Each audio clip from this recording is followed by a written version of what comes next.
Yo, what's up, everybody? My name is Juwan Rohan from the Misguided Podcast. I'm sitting here with Manwell. I'm sitting here with Manwell, musician, podcaster, and I like the guy, right? I mean, I was just listening. I was listening to your music, and it's very interesting. You have unique music that you don't hear often, and I definitely want to dive into that. But I appreciate you coming up here today. How are you doing? Good, bro. Just here, Yeah, chilling.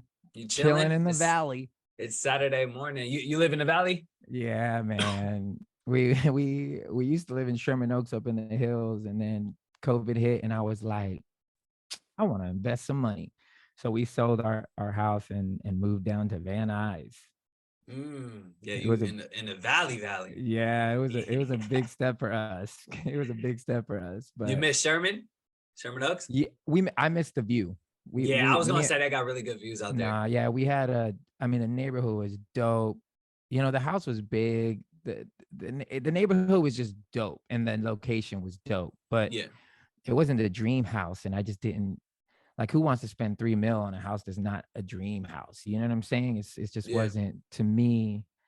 It was a lot of overhead for something that we weren't in love with. We only loved the view. So I was like, babe, let's sell it. We got a lot of equity. Let's just go buy some in between and go search for the dream house. So is So this your dream house? You like this house a lot? this Van Nuys house is a rental. So Oh, everything it's a that rental.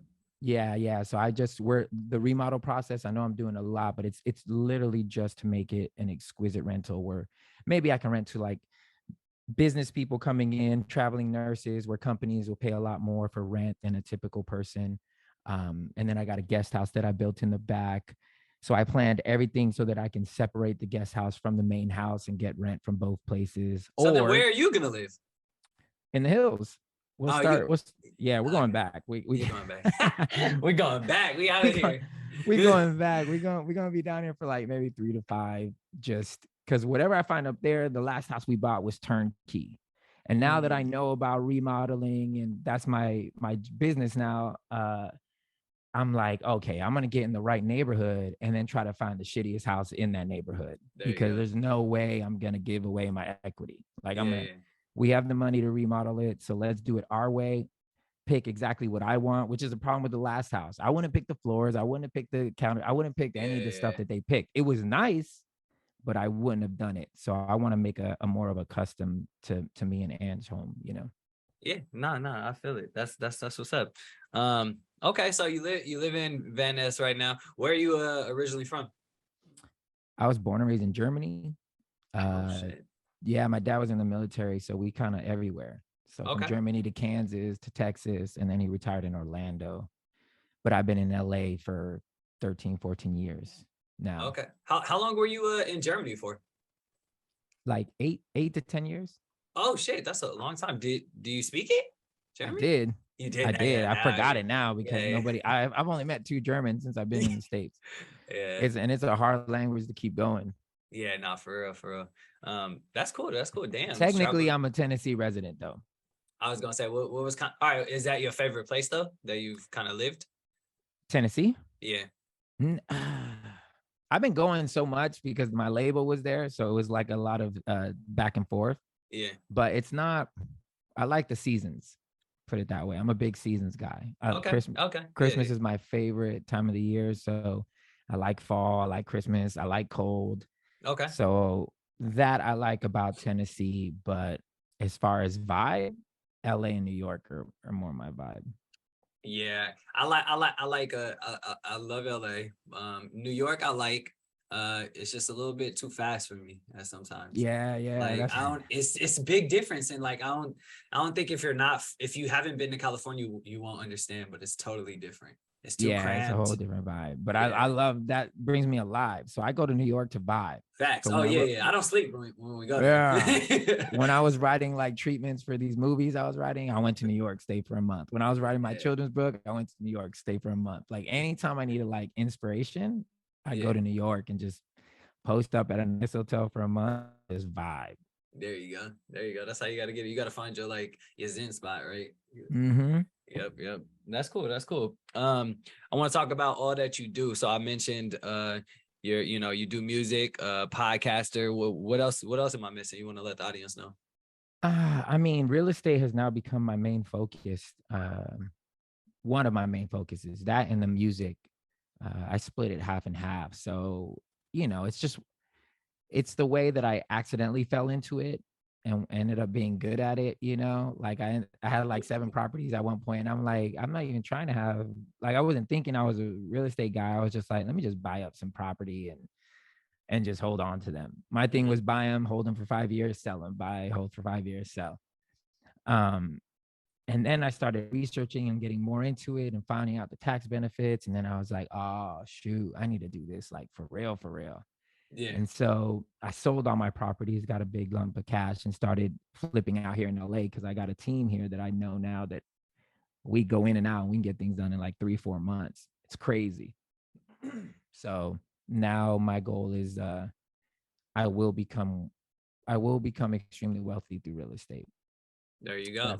That's it. So I like that. I like that, man. That's kind of how that's how I accidentally fell into it as well.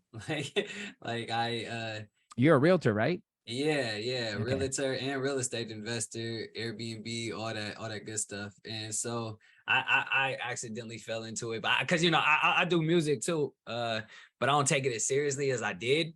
And I started doing that because I was like, man, music ain't making no money. I had 2 kids. I was like, I can't just risk everything, with the 2 kids. Like, I don't want to be that type of father. I was like, I got to find something that's going to cash flow. I just started studying, and real estate was always a common topic amongst wealthy people. I started being in those rooms, and I was just asking questions. And then I was like, all right, we're going to try this out. And so, real estate is just, it's amazing, man. It's amazing. Yeah. I mean, go ahead. No, it's been game changing for me. Like Facts. Everything that I've learned. And I still feel like a newbie. Like when I get around people that know stuff, I'm like, damn, y'all been in this way longer than me. So I just be soaking it up. But I know enough to have been able to avoid pitfalls. I had one loss, and it's actually 2 doors down from my house right now. I bought and flipped a house 2 doors down. It's amazing looking, but I just spent too much. Yeah. And it was a good lesson. I didn't lose a lot. I lost $8,000. To me, I'm like, what? That's not a loss. I know, it was school. That's not a loss. Yeah, that was school. I just paid for a semester. Yeah.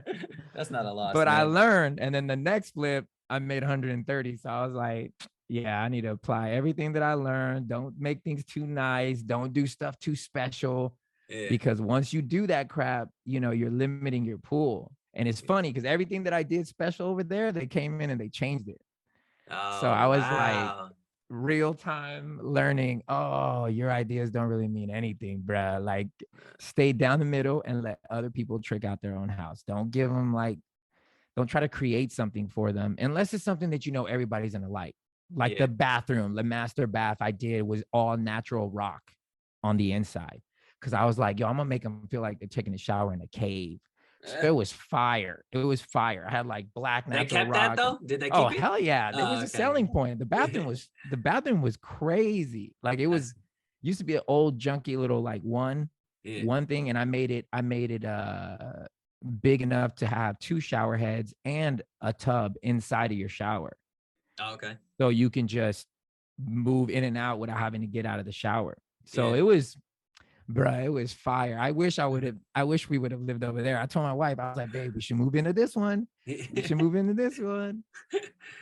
Nice. So let's talk about team and partnerships are really important in real estate, but in life in general. So how'd you find your team? How'd you build your team? When I was living in the hills, the house next to us was getting remodeled. And so we were like watching the whole time. We're like, damn, this house looks nice. So we got to go in and look at it when it got listed. And I was blown away by the work. And one day I see a guy with that looks like a contractor outside. And I hit him up. I was like, yo, do you know who did the work here? And he was like, I did. Yeah. So I was like, dope. I'm looking for someone to remodel the outside of my house because the outside was janky compared to the inside. And so I hired him to do it. This is the best part about it. A, I love this crew, which we're all friends now. B, he told me when he was going to finish, and that's when he finished.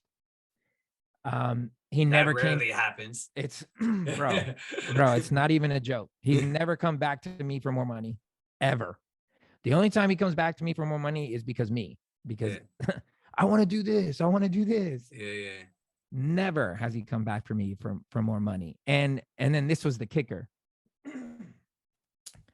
A year after he finished all the work, one of my stack stone fell off on my driveway. Just fell off. And I called him up. Dude picked up on the first ring. I'm like, hey, man, I know it's been a while, but the stack stone fell off. And he was like, I'll have Victor there on Monday. Victor came, fixed it. There's never been a time where this guy hasn't answered my call and hasn't fixed whatever work he's done and doesn't charge me. Now, if it's me, if I break something, obviously he charges me. But if it's something that he's worked on, he will come fix it immediately. He ain't like, oh, I'll get to you in 4 weeks. No, I'll have Victor there in a couple of days. And they fix it. And it's been like that. I'm like, wow, you can't find that. So that became my team. And coincidentally, his wife is a realtor. So that's how you find your deals? That's the team. It's me, her, and him. There you now go. I'm open to finding deals from other people because she's more traditional. She's less off market, which I want to find someone who really dabbles in the off market. I have a friend out there in SoCal. He works at a wholesale brokerage, and that's exactly what they do. And what's the name? Because the last brokerage, Fair Trade. Yeah, I mess with them. They're fire. Bro. But here's the thing: most of the stuff that they brought me, it wasn't like a screaming deal. And the one thing that caught me, which kind of caught me off guard, that I don't know if it made me feel a certain type of way, was that in their contract, and maybe it was just the person I was dealing with, but in the contract I was dealing with, they wanted me to turn over the down payment without it actually being listed as my house. Like it was weird. Like the contract wasn't acknowledging that. Yeah. So it was a little fishy because I was like, y'all can just take the money and I don't have a record that now this is my house. And they were like, this is just how our contracts are. So I got I know from my homie, what he tells me is that each of the realtors that they have, they get their own deals. So it might be different with each person you work with. Okay. You know what I mean? I'm open to it because I need somebody that's because I tried having two realtors that are more like on market realtors. And I was just like, whoever finds me a deal, whatever. But then they got real catty real fast. So I was like, oh, okay. My girl, she always is looking on the MLS, which you can still find deals, but I need somebody who's not looking in MLS so that way their paths don't cross. That way it's just like, you know what I'm saying? He's not sending me stuff on the MLS. He's only giving me, this ain't listed. And she's not going after that. So I really need that part of my team because I just don't have time.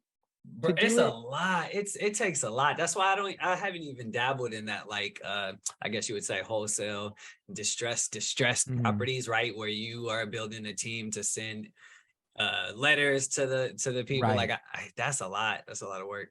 It's a lot of work, and it's not like I'm not like crazy passionate about it, and I'm not like I'm not in a position, most wholesaling is where you start most of the time. There are some people that kind of like buy deals and then they figure out later what it's going to be. It's either going to be a wholesale, it'll be a flip, or it'll be a long-term hold based on their numbers. Yeah. I don't really have the time to do that because I like Bird. Is that one of your favorites? I mean, if you can find it. LA is hard, man. It's like, dude, California in general is hard. it just is not easy here. It's just not enough houses. It's not enough houses. When you got a piece of crap selling, like my friend sent me one the other day. She's thinking of buying it. It was like $1 million. And it's like literally 10 feet from a massive parking lot in a church. And it's going for $1 million in Burbank. And it's only like 1,200 square feet. I was just like, man, and they'll probably get it. Probably get it. But what it would take me to go in and fix it up, and you got to market it towards the church people. What is it, a Christian church, Catholic? Yeah, they own the house. The church did. Now they're getting rid of it. Yeah. That's so funny. It's like finding deals where you're gonna be able to burr here it can happen if you get into the right neighborhood and build the right house. Yeah, definitely. Definitely. Yep. I would love to complete a burr. It's a goal of mine. Yeah. To see if I can make that happen. Gots to, man. Gots to.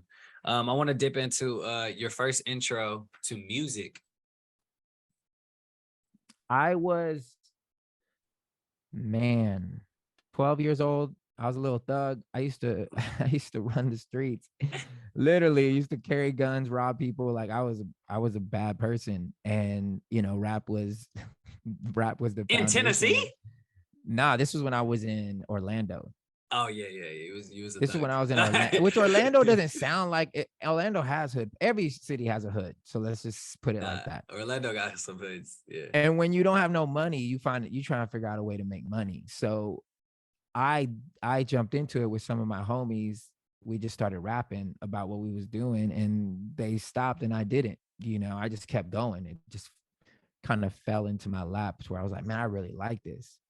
And then when I started going to church, they asked me to get involved and start rapping at like outreaches. So we would go to the hood and I would rap, and we would go on a missions trip, and I would be rap thugging and then rapping at churches. and rapping. It was crazy. Well, I stopped thugging my senior year of high school. So I started going to church in 9th grade. And then when I became a senior, that's when I finally gave it all up. So I was just a big fat hypocrite, but it's all good. And then eventually went to Bible college after that and started a group over there. And just the whole time I'm just doing music. And then I finished Bible college, get signed to Warner Brothers, and then did that for 14 years. That group broke up, gave it a year rest, just kind of like figuring out what I want to do. My homeboy invited me to Nashville to come work in the studio. I did that. We created dope shit. And I was like, oh, okay, cool. Then got signed to Capitol Records out here in LA. Did that for 2 years. Realized I didn't want to do music like that kind of way anymore. I didn't want anybody to tell me that I had to do something. That's something as I got older, I got really upset when people said, you got to do this, you got to post, you got to put out a song, you got to put out a video. It has to be fly. You have to keep up with the Joneses. And I was like, nah, man, I don't have to do anything. Yeah. So that's when I realized, I got to get into the passive game. I got to figure out a different way to do it. Facts. What let's talk about the group that got signed to Warner. What was the name of it? Group One Crew. Yeah, it was me, another girl, and another dude. It was like the Christian Black Eyed Peas. Like that was that was kind of what it was. Why'd you guys split? Business, man. It was business. Business kind of messes up everything. Look,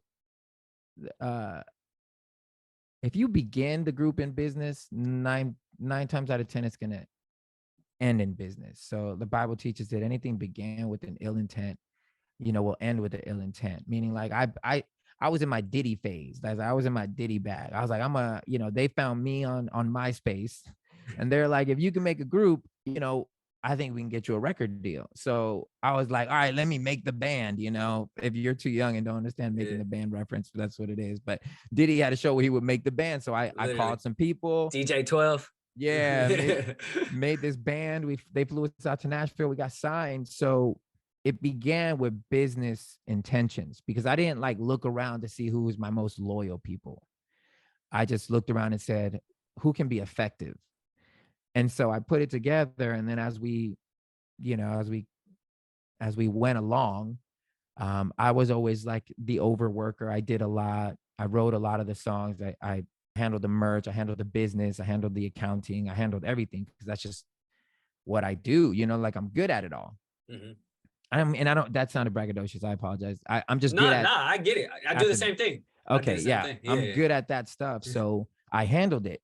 But then that causes like rifts, because then people are like, oh, he makes more in publishing, or he makes more because of this. And we don't know anything. So we feel like possibly taken advantage of. And I don't want to say that like they shouldn't have felt that way, because I understand the human level of feeling that way. I always offer people a chance to be a part of it, but I do understand that not everybody, like we just talked about, not everybody wants to go do the numbers or do the knocking on the door. The more work you do, the more earnings you get. Correct. And the more risk you take on. Exactly. Some people just like to show up. So that became a strain, and then other people talking in the ears, eventually led to us breaking up. And then you went solo. at Capitol? I started to, and then my producer joined in, and that was another mistake. Look, bro, my why? mistakes is that I be letting people in, and it wasn't a mistake. Let me stop, because I love the girl that I was in the group with. I love her to death. To this day, I still support everything. No, that she but okay, does. what would you have like done differently? Why it had to be a mistake because you guys aren't no longer making music together, right? Well, it's not a mistake in the sense of, okay, I wouldn't have learned all my musical skill, right? So before I got signed, Oh, I yeah. was battle rapper, 18 bars, no melody. I just wanted to tear niggas apart. Like, I'm just like, Yeah. Then You TikTok rapping right now. right. Then I was like, oh wait, there's other people than hood cats. So let me write to the 35-year-old mom. Let me write. And they started teaching me, look, there's a bigger world out there. So I learned how to sing. I learned how to do melody. I learned how to write for singers. Like all this stuff that I learned how to, run a business. I learned how to live off of nothing, and that was great. I met my wife, she found out who I was. So it's like I gained some kind of notoriety. I had a little bit of influence because of this thing. The mistake is how you structure the business, because you have to be okay with understanding that not everybody is going to have your business acumen or your drive, because they weren't given the vision. You know what I'm saying? If you're given the vision, it's going to be hard to find somebody who's going to outwork you. Very So true. when you acknowledge that, you just have to be okay with putting people in their place in the most respectful way. Meaning you're not handing over equity to somebody just because you hope that one day they'll realize how much you just gave them and then be loyal to you. And that's me. I always feel like, oh, if I just love people enough, if I am gracious enough, if I show them that I'm not all about money, then they're going to magically give me the same back. And that's just not how it works. Yeah. So you got to be upfront, I guess, with your intentions, right? you just got to be upfront with your business. Like, look, if I'm going out and I'm bringing you into a situation, you're going into my situation. So I should just hire you and then give you a chance to earn your way into the business. Into equity. Yeah, because that makes sense. Because if you always just want to be the worker bee and you're cool with making this much a year, great. I'll take the risk.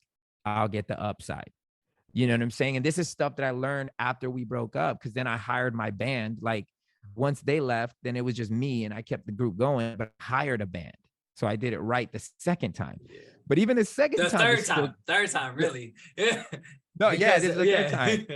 So when I did it, and we had a problem when we were on tour, and it wasn't even a problem. It's just, we started this tour, and in the first leg of the tour, I ended up making like 80,000 on merch net. And so the band knows this because one of my band members was my road manager. And so they were kind of like, oh man, we only got paid 150 a show and you made 80 grand. Like, that's crazy. Like, they wanted to make more. And so I was like, cool. All of you can make more. But I started this tour $40,000 in debt. Like, I started 40 grand in the hole. So I took all the risk.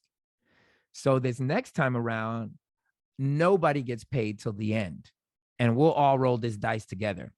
So if we make enough, we eat. If we don't make enough, nobody eats. All the bills get paid. Who's in? What'd they say? Nobody was in. Yeah. They were like, nah, we can't do that. We got bills to pay. And I'm like, whoever risk up front gets the reward in the back.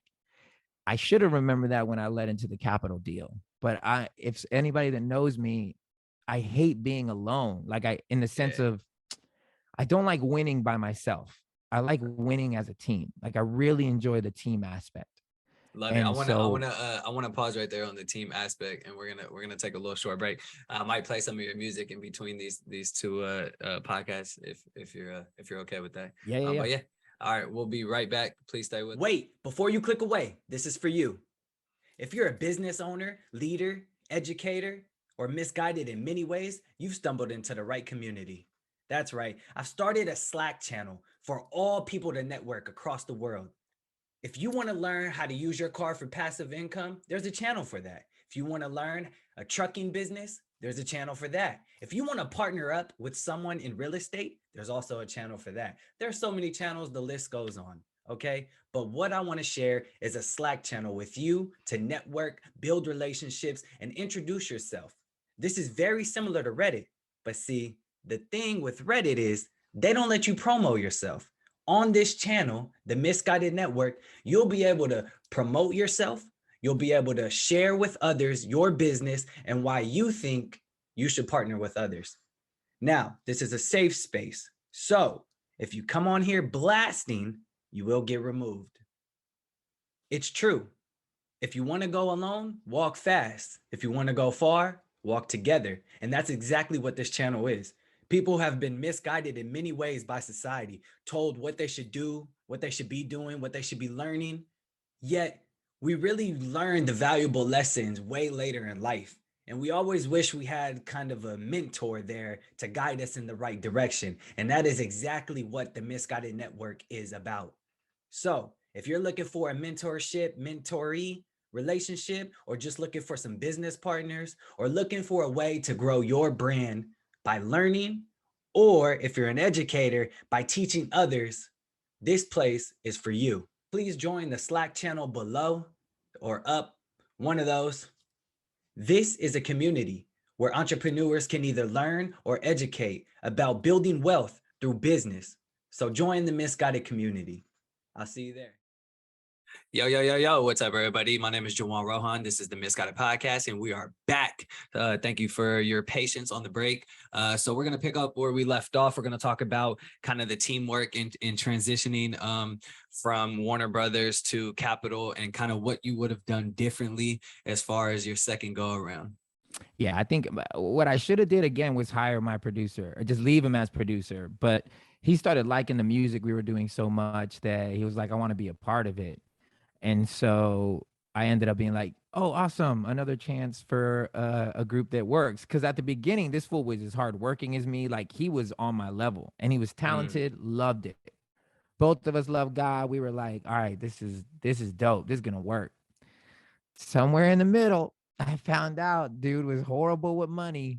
And that got us in big problems with the label. And then he went off and joined a different religion and it got real messy. And was it because of the advance they gave you guys and he was just screwing that off, or it was no, he's not good with money.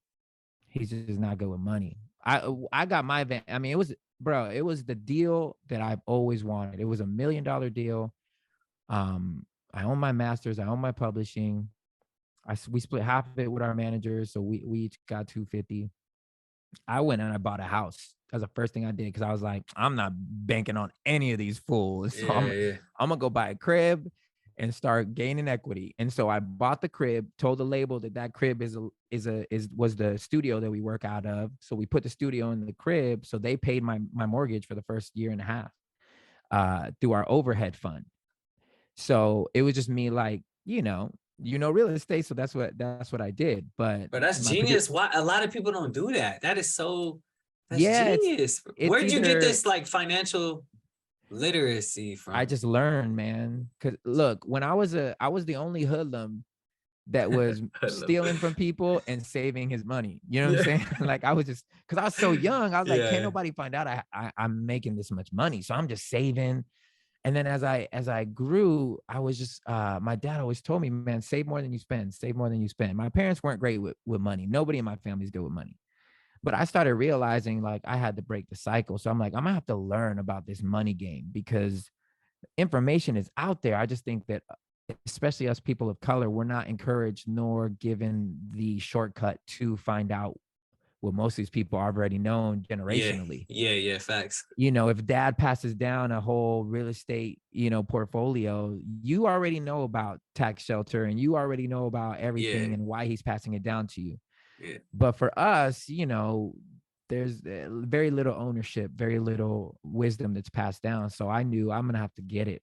In order to get out the mud, I'm going to have to get it. And I can't repeat what I've already seen my parents do. So for me, I started just digging into the resources that were available. Now it's even more so than then, because this was pre-YouTube, pre-everything. This was like MySpace days. That's all we Yeah, had. yeah. So it was a different world. So I would say that my knowledge back then was more street knowledge. Like it was Facts. just save more than you're spending. Don't let nobody know how much money you got. So because of that, I ended up saving a lot of money. Yeah. Then then YouTube came, and now you got people, everybody's an influencer, everybody's telling you how to do this thing, which I'm grateful for, uber grateful. That's not a slam. I'm soaking up as many things as I can. Every morning I go to the gym, I'm watching a real estate video. I'm learning so that I can get smart and help other people, you know?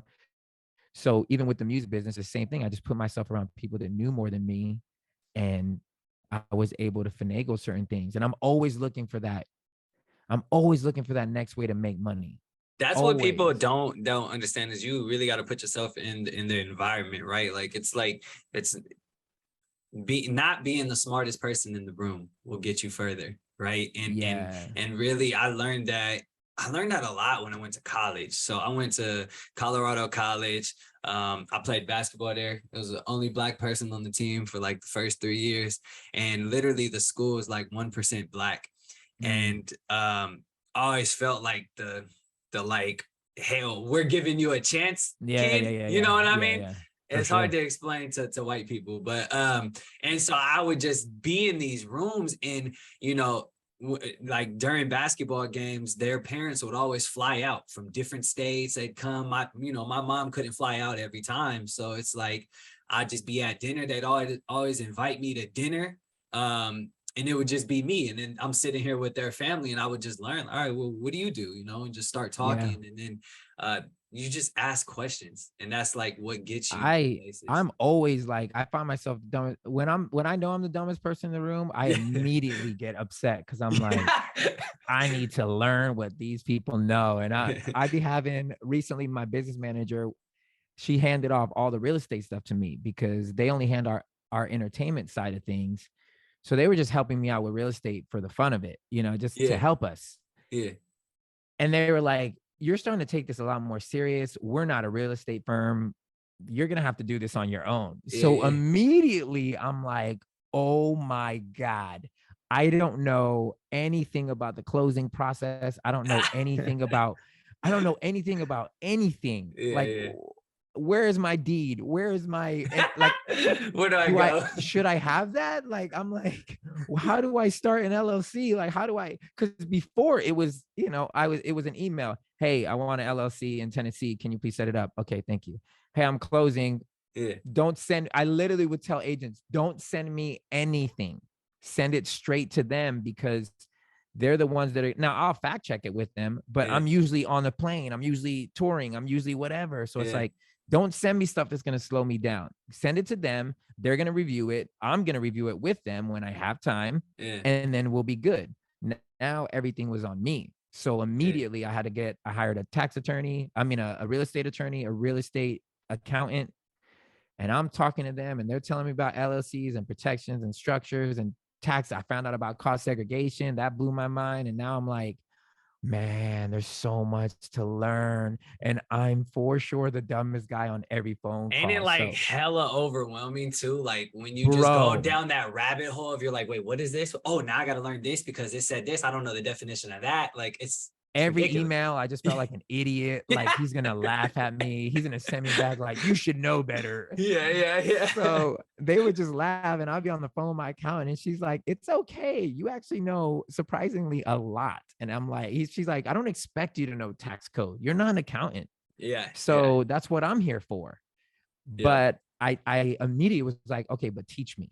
So right now I'm doing a new build in Nashville. So I bought a house, a rinky-dink 980 square foot house for like 450 grand. But I found out that you can build 3 houses on that lot.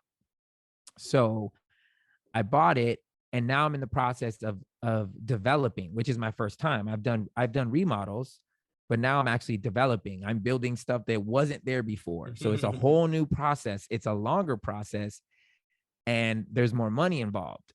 Obviously, this is where the risk comes in, because now I don't know what next summer is going to look like, but I'm building until next summer. So it's one of those count your costs right now. And as I'm building with my builder, he's teaching me there's so much stuff that now I'm like, oh, I don't know about sewage. I didn't know I had to do this first. I didn't know I had to do this first. And now I'm like, and that's the most expensive shit is the water and oh, sewer. the Like, water connecting to the sea. bruh, oh my Bro, God. I was like, oh my gosh, this is crazy. Again, the dumbest person in the room. So I got these guys that's been building forever. He's like, yeah, I probably have done 400 to 500 houses in the last 3-4 years in Nashville alone. And I'm Yeah. like, wow, this guy's made it. Like he Yeah. has it figured out. And so I'm just like, I hope you don't mind, but I will be here every day at the site. I want to learn. That right You there, I gotta think teach that me. is very, very key. And a lot of people, I totally get like the, hey, I don't have time. I just want to scale, right? I want to scale and just have someone do it for me. That's cool and all. Me, I like to understand it in the beginning because I don't want to scale things that I don't understand.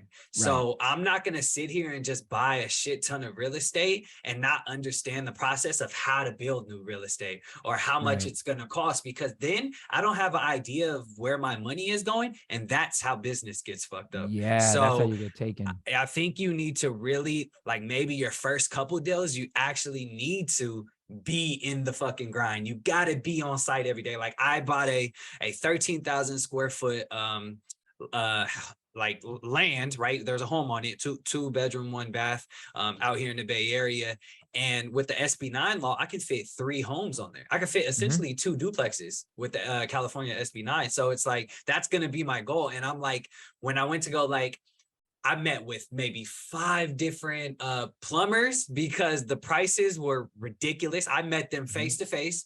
And I met like 7 to 10 different contractors, ended up finding a really good contractor, priced well, and as a real estate investor. So I was like, you know, it's literally putting yourself out there. I think that's super key, is what you just mentioned. Yeah. And not be afraid to be the dumbest person in the room. I still, you know, and this is probably why I don't do a lot of content on real estate, because I'm like, I'm such a student. Still learning. I'm like, I need to put a couple more wins under my belt.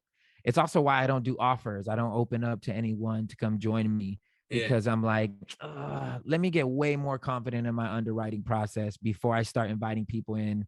Like, I'm okay with losing money, but I'm not okay with you losing money. To me, it's school. That's good. Like, That's I good. have A lot of to people learn. aren't like that. A lot of that's good. That's good. And real, I'm learning, you know, so we're, you know, technically this deal in Nashville should work. It should work. I'm building a townhome each for $525. When they're done, man, why a townhome, not a single family? It's just for rentals. So the single family will be in the front, and then the 2 townhomes in the back. Got you. So it's zoned RM20. So I was gonna build 4 on there, but I think I ended up being like 200 square feet under what I needed to be able to build 4. So the existing house, instead of a 1-story 980 square foot, I'm turning into a 3-story. Basically, I'm building a house. Got you. 2 more stories on top, and then the backyard I'll turn into a duplex. Over there in Nashville, a duplex right now in that area, man, if they sell the one that my builder's working on, he's like, we're working on these to sell, and we're going to list at 1.2. If those go for 1.2, then that means my house is 1.2, because I'm making them identical to those. That's fire. So if they get 1.2 and I build for, are you going to sell it though? Are you going to sell it? Oh, okay. I was going to say, bro, I'm going to depreciate the hell out of that. I'm not going to sell, because if I build at 525 and I can sell for 1.2, when it's all said and done, maybe I'll come home with like 500. Do you do short term? The front house, I want to do short term. You need to. I want to roll the dice. We can touch base. If you need to learn some more on it, you need to do short term. I bought one of those initial houses in Nashville. I bought a downtown loft that was in an Airbnb building. The only people that was allowed to buy was Airbnb. 2019, I buy this. The company called Nido? I don't know what the company was. They're called. Like an Airbnb company. That's cool. They bought they remodeled this whole tobacco. It was a tobacco factory, and they turned it into condos. So I bought one there, and then I turned the house that I'm living in now in Nashville. That was also an Airbnb. How's it doing? So I'm living in it now, because I sold all my other ones. So I haven't. The only year that I had it, COVID hit. So I had 2 bookings and then everybody canceled. Yeah. Same thing with the downtown loft. So I got a loft and I got this other house, both supposed to be Airbnb. Nothing's happening. So immediately I was like, oh, okay. So Airbnb has some downside, and I'm immediately learning the downside because I paid cash for that condo downtown. And so I had to let my, it's like 400 and some thousand just sit for the whole year. Couldn't get out of it. Nobody would buy it. Banks stopped loaning loans to secondary loans. Yeah. No one was traveling because they weren't allowed to. So it's just like, dude, you got to market to traveling nurses. Well, it's over now. I mean, you can still do that, but back then, when I noticed with my Airbnbs is I started marketing to traveling nurses like midterm. Yeah. I wish I wouldn't have gotten scared and held on to it. Yeah. I really do. Yeah. I wish. That's something that I've learned multiple times already, not only with houses, but anything that don't let go too is quickly. A hot commodity. Don't get too scared. And dude, it's emotion. People get scared off of emotion, right? Like you had a freak out moment, but if you would have just took a step back and just analyze like the situation, put all the cards on the table and reorganize them instead of just be like, all right, freak out. Right. That's what a lot of people are doing right now with real estate. Is like a lot of my clients that come to me and they're like, all right, interest rates. Oh my God, interest rates are they're rising. And no, they're actually still really good. 6% is nothing compared to, what it can be and what it will be. And then home prices, they're like, oh my God, home prices are dropped. We're going into a real estate crash. Like, okay, like the best time to buy is when the prices are low, right? Like you don't want to buy something 2 years ago when you had to pay literally in Berkeley, you had to pay $1 million over asking price to get a home. Like, why would you want to do that? So it doesn't make sense. Like it's definitely something that, what I learned about this game is that you can't be emotional in it. You have to have King Kong balls. Like you can't be scared. You can't be scared. If you're scared, you're gonna make a mistake. And that's what and I don't think I made a mistake because I still made money on all these things. But I'm like, if I would have held, I think that Airbnb downtown loft would have been profitable for sure. Like, right now, oh my God, my Airbnb and I got one in Austin. I fucking love that thing, dude. I don't think I'll ever let it go. But I heard a quote from Kobe, like obviously pre-recorded the other day that I haven't heard before. I'm a huge Kobe fan, but he was saying how he likes when he loses, and to hear that from Kobe is like, what the fuck are you talking about? Like, you're the win guy. You're the do anything to win. He was like, I like when I lose because for me, it's a learning lesson. And it's not just a lesson, but I get to step back, go to the drawing board and figure out what I can do better. And that's where I find excitement in winning.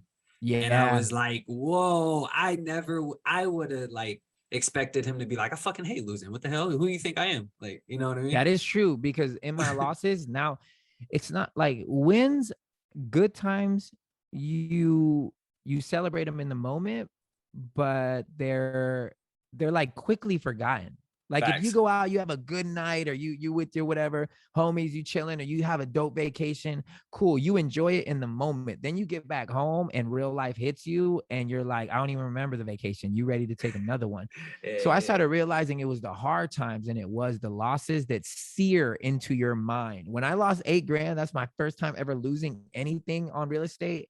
It seared into my mind. So when I went into the next flip, I was like, nope, we're not doing that. Nope, we're not doing that. Nope, we're not doing that. It's just like, I will not repeat this mistake. When I sold too soon, now I'm like, I ain't selling nothing, because back then I didn't know about depreciation. And it's weird. It's like, that's the first thing you should know about real estate, the tax benefits, but I just didn't know. I learned about depreciation. I learned about depreciation from cars, which is crazy. When I started you learned it first? Yeah, that's how I first learned about depreciation. I learned about appreciation from real estate. I learned about depreciation from cars. When I first started my car rental business in 2017, I was like, I told, tax my CPA, everything. And she was like, you can do this, right? And get this much money back. I'm like, all right, whatever. Here goes my list of cars, depreciate it however you want. And dude, that tax return, I was like, huh? Oh, Yeah. okay. Depreciation. I It's like it. like I literally started looking at it differently, especially when it comes to real estate, because typically you're looking at a deal for cash flow if you're into the cash flow thing. Yeah, If you have a good job and don't need cash flow, I like then you're appreciation. you're in for appreciation, and you're in it for depreciation if you're a real estate investor. Like if you're Yeah. a full-time, or what they consider a Flipper. professional real yeah. If you're a professional real estate person, which you have to, there are qualifications for that. Now every rental, you're actually making money. So like on this one, I did a cost seg on this house, and my first year with bonus depreciation, I'm able to write off $280,000. So for those of you who are listening, that's 280 grand. My first income of 280, I don't pay taxes on. So in Cali, that's like saving me 150,000. Like it's crazy how much I'm saving. So technically, I just made that money because I didn't have to give it away to the government. Literally. When I finished the house, and that's the one thing I'm most excited about in Nashville, because that's going to be like a 1.9 million dollar project, right? And I'm going to get to depreciate all of that and then some. That's just the purchase price of whatever, but everything's going to put on a schedule, and everything when it adds up, like I'm going to be writing off close to, $500,000. Yeah. And so when you put all that into perspective, I'm like, oh, I was always worried about the cash flow game. But as long as you enjoy your work, and you don't plan on retiring anytime soon, and you're not really like counting on the passive income, bro, you should be in the, I want to keep as much money to me game. Yeah, And I'm a long-term guy. I got kids. Win. I'm a long-term guy. You always win, no matter if you fuck if you're up. Win. If you can write it out, they say up. that if you're in a good area like you are up in the Bay, that's always going to be, LA will always be. Every 10 years your property doubles in value. So I bought this house for $1 million, and I put about, I think we're probably like at 450. So we'll probably be all in at 145, right under 1.5. In 10 years, for sure, this is selling for over $2 million. For sure. It's not even going to be a question. This will be over $2 million. And it's weird to say that about Van Nuys, but it's like, look, Sherman Oaks is going to get more expensive. So is Encino. So is, and they're just going to branch out. That's what's happening in the Bay. Everyone left San Francisco. Where'd they go? To the little surrounding cities. Exactly. Van Nuys is that's why I made the mistake in Nashville, not buying in East Nashville. I only bought in Franklin and Brentwood, because I was like, I need to be safe. Those are the places that everybody wants to be. And my realtor was like, East Nashville, it's a little hood, but it's the white guys are moving there. Yeah. And I was like, I don't want to risk it. Bro, I could have bought a house in East Nashville for like 150. You know what they go for now? $1 million. You could have bought so many of those. I could have just bought all of them. Yeah. Saw the signs, and this is so sad to think about it. But once the white people start moving in, then that's the sign. Just like what happened in Austin. Coming. What happened in Austin? Houston got overpopulated. Phoenix has been happening for the last 5 years. I wanted to invest in Phoenix in like 2017, didn't have the money at the time, but was looking, right, and just trying to build partnerships. And I found some partners, and we were ready to go Phoenix. And I think the homes we were looking at were like $200,000, right, for like a 3-bedroom, 2-bath, right, with a pool. Now them motherfuckers is like 550, 600. And I was like, we should have pulled the trigger. We should have pulled the trigger. I can't say how many times I felt that way. I felt that way about Boise, Idaho. Boise was Don't do it now, though. Don't do it now. No, you can't. You can't. One of the best people to have on your team is a mortgage dude. Yeah. If you can get a mortgage dude like on your team that's on speed dial, like I have a guy, and we talk all the time. Like I'm always asking him. I send him deals, and then I always ask him, hey, where are you giving loans at? Where is your loans coming? And he'll be like, oh, it's Chattanooga, Idaho, Iowa over here. And I'm like, really? He's like, yep, this is what's happening over there. Because he has to, right? Because people are moving into the city and they need to buy houses. They need to tell you what jobs they have. They need to tell you where they're working. So it's like, in order to get a mortgage, you need to let them know all this. So they're like a wealth of knowledge. Yeah. I think you literally just gave a secret I've never heard out of all the real estate investors I've interviewed, literally worth millions and billions of dollars. They've never said that. And I've never put that together, to ask your loan officer where they're giving loans. Get close to them. dude. Because he'd be telling me, he's like, yo, for some reason, we're doing a lot in Boise. We're doing a lot of loans out there, which means people are moving there for a reason. That's crazy. And when they get a mortgage, they have to fill out what their work is. So if you start seeing, yo, all these people are moving because of this reason, this is the industries popping up over there. Oh, so if a lot of mortgages are going over there, that means people are moving there. So I'm you should go all buy my lenders today. I'm calling all my lenders today, bro. Have one on speed dial. I talk to him all the time. Hey, what you doing today? You but all the time. And then but you got to be, to me, when you do that, you got to go to them for the loans in your own life. So I always include them in all my deals. Do always serve before you ask. That's my motto. Yes. And I've been going, I've 4 or 5 deals I already did with him. And then I'm also bringing other people to him. So he has now 3 new clients because of me. So it's indicative for him to help me out, to be that resource. And I'll actually send him deals, and he'll vet deals for me. He'll be like, this is what I'm seeing this. I send deals to my business managers, to him, and then a couple of my real estate investor friends, to have everybody check my shit just to make sure and then you still can't avoid the pitfalls, but at least you're like, okay, I got all the info that I can get, and then you roll the dice. Facts. What's your most profitable business? Is it music or real estate, or do you have some other stuff that makes you more money? Real estate. Yeah. Real estate and when did it start to become like that? I think I've always done good deals. So like the Nashville properties, my first property was Orlando, right? I bought it in the crash. So I bought it for 123. Okay. Moved my parents in. My parents needed a better house. It was in a better neighborhood, super nice. What Moved year? them in. This was 2010. Okay. I moved. How old are you? 42. No fucking way. Yeah. No way. You see the gray. It's in here somewhere. I thought that was die, bro. Yeah, bro. 42. So I moved crazy. them in 2010. I bought it for 123. Great area, great neighborhood. These houses, the year before the crash, it was like 370. This house was worth. Yeah. So I moved them in. I knew my dad had a pension, so he has like money where it's like he doesn't work for any of it. So I'm like, Dad, I'm gonna buy this house for you. It's way underneath what you're gonna be good. So I bought the house for them because they didn't have the credit to do it. Bought the house for them. That was my first quote unquote deal. And my parents were my tenants. And that's fire, man. Yeah. Then me and my queen, we bought a condo out here in LA. Then I bought a townhome in Nashville. Then the next year I bought another townhome in Nashville.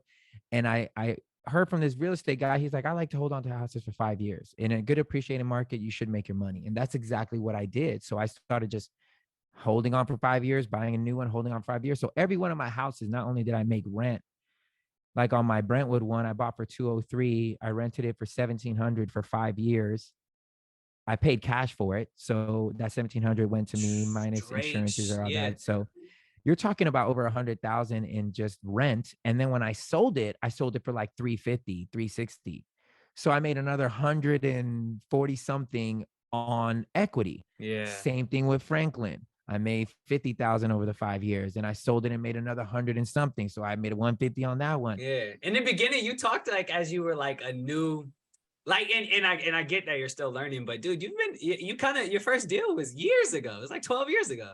Really? You think about it? Yeah. Like, it's my pace. I think my pacing is different now because I consider it now a profession, where before it was like, all right, we got this money. Let's go do something with it. Facts. Now I'm like strategizing our entire life through real estate. I want to talk. If Anj has a big year, we got to go buy a house.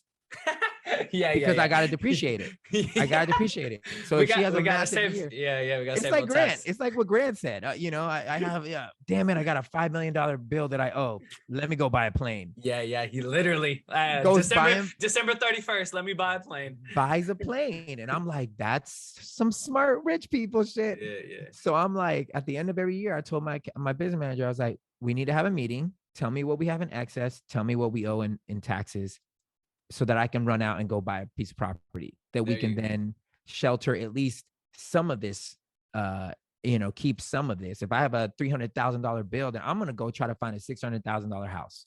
Yes. And then depreciate it. There you so go, we man. can hold on to it, How important is partnership in your profession of real estate and any profession, really, music too? I think me specifically, since I'm not the boots on the ground guy, partnership is everything. So I have a guy that I go to for a lot of commercial stuff that does a lot of crowdsourcing and funding. And I call it my background money. So he always has stuff that he's doing in the background. So right now I'm invested in a commercial property in Odessa, Texas. And I get my 10% from my 50 grand. And that's just background money. I'm just like, this money was going to stay in the bank anyway. So I'm going to keep it in this thing. In 5 years, they'll refi. I'll get all my 50 back plus the equity. And I'll still have, because I have equity in the deal, I'll still get paid moving forward for the next 5 years. And they usually keep buildings for 10 years. So I only put 50 in to see how it goes. It's been going great. So next offer. Next one, you like 150. I'm going in 150. Yeah. Let's go. And that's background money. That's my sure 10%. And there's always risk, but these guys vet like crazy and they overcommit on the offers. So if they really need 1 million, they're raising 1.3 because that 300 is going to float them if anything bad should happen. So they never have to go back to investors and ask for more money. Facts. They just raise it at the beginning. I'd learned that literally beginning of this year. I met with an investor who was like, I asked for more money than I actually need. And I was like, why? And he told me exactly that, because I never have to go back. I was like, never go back. And so it's like, you got background money. So even if my deals aren't working or I don't get a deal this year, or I only do 1 flip instead of 5, like I want to do, it's like, there's always this money in the background that's making me money. And I like the feeling of that. That's part of a team. Then I got my friend in Cleveland that we're trying to like go on Cleveland hard because he has some Airbnbs in Cleveland that work with the traveling nurses that work because there's so much medical going on over there. Yeah. It's not an appreciation city. It's more a cash flow city. So it's not like the place to be. Yeah, like, yeah. The only reason I'm even looking at it is because he's already there and he's my boots on the ground guy. Yeah. And then Nashville will be the other place, but I have a team in Nashville. I have like 5 realtors that I go to try to find deals, So I have a lot of people that I'm connected with, and I only work in those areas, because I don't know enough. I bought a house in Marion, Ohio right now, and I've been there once. It was on the strength of my homeboy. But man, I'm already like, I got to get out of this house. I bought it for like 70 grand. It was a Section 8 house. I wanted to try Section 8. Some people live by Section 8 because it's like your government's paying for it. You don't have to worry about this person's job. The money's always going to come in, but you have a lower class clientele. So I bought a 4-bedroom, 2-bath house for 70 grand. But I need to put some work into it. But I'm in BFE, Marion, Ohio. Okay. Yeah. So it's not like contractors all over the place. You got like a handful, and you got to wait for them to like come do your thing. Yeah. So that's a lesson I learned is these 3rd tier markets, bruh, the amount of people that you can hire to help, unless you have somebody there that does everything, stay away. Facts. Stay away. There's enough money in your own town, in your own city where you're at to make your millions, Yeah. I want to jump to a segment called Hella Misguided segment, where I ask the same question to each entrepreneur and business owner that jumps up on here. That question is simple. It is, if you were to write a letter to your 18-year-old self, what would a summary of that letter be? 2 things: invest in real estate sooner, and don't ever put God in a box. Explain that one. I think for a lot of time, I lived my relationship with God through other people's views. So God was as big as other people's views of God, meaning I allowed people to project onto me what they thought was God's opinion of me. And so I lived a much smaller life. You were misguided in faith. Oh my God, more fearful. I was just scared. All the time that God was going to get me. And when it came to money as well, I was scared that I was never going to have it. Then when I got it, I was scared that I was going to lose it. And only poor people can really tell you how that feels. It's a poor person mentality where now you got money and you still keeping the AC at 76. you still living like, you know what I'm saying? You still buying off-brand cereal Wait, because you afraid it's I do that. 76. I'm like, you if afraid. it goes over 76, then we can go down. Yeah, like That's you funny. afraid. People afraid. My parents are like that. They keep the house hot. And I'm like, bruh, you're good. I own this house. Like the house there in San Antonio. That's my house. I bought it for them. I'm like, you ain't getting kicked out. Lower it to 72. Watch how good your life gets. You know what I'm saying? So those are the things that I would say. Do not be afraid of money. Invest sooner, and don't let other people's ideas. And this isn't anything. It could be faith. It can be whatever. Do not allow other people to project onto you your value or how big you should be living your life. I like that, man. That's well said. Well said. Well, shoot, we're gonna wrap up pretty soon, but I did want to ask about the music, get back to the music a little bit. I know we talked about a lot of real estate. I love real estate, so I could talk like literally hours and hours about it. But music, where are you today with music? How often are you releasing? Oh, bro, I got enough music. I could drop a song a week for the next year. I have so much music. Like I hustle hard because I do sync music, so it's for like film and TV. I saw the F Boy Island. That's dope. My wife was so into that. So now I'm about to go watch and be like, look, that's Manwell. And I got 3 songs coming up on. I think it's Selling Sunset. Like I was up for the Sonic Hedgehog movie trailer. I was up for American Underdog movie trailer. I was up for this Smart Water ad. I landed a bunch of stuff, but these were like big paydays for me. So I see music now like real estate. I leave the pressure of having to be an artist away because I feel like as people, we weren't created to live under that pressure because the pressure is dictated by how many likes you're getting. Do people think you're cool enough? You know, like all that shit. Like I just don't live that way anymore. It was stressful and it wasn't good for my soul. Now, when I do sync music, it's like I'm building little houses and then my manager is out there flipping them. That's all she's doing. And the cool thing about it is I can flip each one of these houses multiple times. So I tell them all the time, I'm like, y'all just have all my little portfolio of houses. I just need y'all to go and flip them. That's a good way of thinking about it, man. You're smart. Passive. It's passive. It takes me 2 hours to record and write a song. I don't remember if it taking me longer than that. And you know, my first year I made $600. My second year I made 60 grand. And a total cumulative amount of work put into that effort, 10 hours. Not 10 hours. Nah, 10 hours. Well, it took me 10,000 hours to write a song. In an hour and be in and out. So I always laugh because people like, it took you a while to be able to just go in and just write a song, record it, and be done in 2 hours. Like I just did it yesterday.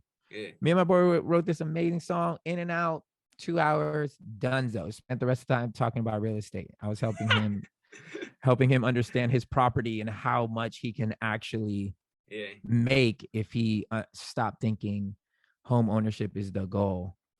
Home ownership is not the goal. Freedom is the goal. You know, facts, freedom. So I want to wrap up the episode with a segment called Guided Conclusions. And that segment is where I ask a question that we haven't went over before this recording. It could be funny, sad, it can make you cry. Are you ready? Yes, sir. All right. Choose one business endeavor that you would have to do for the rest of your life. Which one is it going to be? You can't do anything else but this one business endeavor. Man, it'd have to be real estate. And why? Yeah. I don't have to be somebody to be in real estate. I don't have to appease. You don't have to have a look. Yeah. I don't have to do anything. Yeah. I can sit in my house and nobody knows me. I always tell people I don't want to be a rock star. I want to live like a rock star. I want people to be like, what the hell does this guy do? Like, why is he so... I've lived under the light before. I have a front row seat with my wife, like the pressure of having to perform. And it really does suck the joy out of everything that's fun. So music is fun now because I don't need it to work. The real estate is going to be where I become wealthy. Yes. Music is just fun now. Yeah, And that's why I the took that podcast leap. is too. Yeah, Yeah. yeah. The podcast just for me is fun. therapy. Therapy, Yeah. podcast. Oh, it's also network connections. I've met amazing people on here that I definitely could see a future with, right? And music is a more like a release of therapy. It's what I enjoy doing, but real estate makes money. So Yeah, I got to because feed my kids. I wouldn't want to do music for full because music, and then the pressure is on music the to pressure- work. Yes, It has to yeah, work. And it it's has like, to. I don't want to do that because Yeah, I've yeah, done yeah. it before for freaking 17 years. Yeah. Real estate, it's numbers. If you just get good at numbers and have the fortitude, you can make it happen and no one ever needs to know, so. Well, hey, I appreciate you coming up here, man. Go ahead. We got like less than a minute. Go ahead, drop your Instagram real quick where people can Yeah, find you. everywhere you can find me at Manwell Reyes, and it's spelled Manwell, like this man is doing well. Reyes, Reyes, and you'll find me. Nice. All right. Well, you guys heard it here. This is the Misguided Podcast, where we intend to guide you to a better future. Again, my name is Juwan. I'm sitting here with Manwell. Make sure you go check out his music and maybe hit him up, follow him, and follow his real estate journey. I'm sure he'll be posting about some real estate soon. Yep. All right, guys.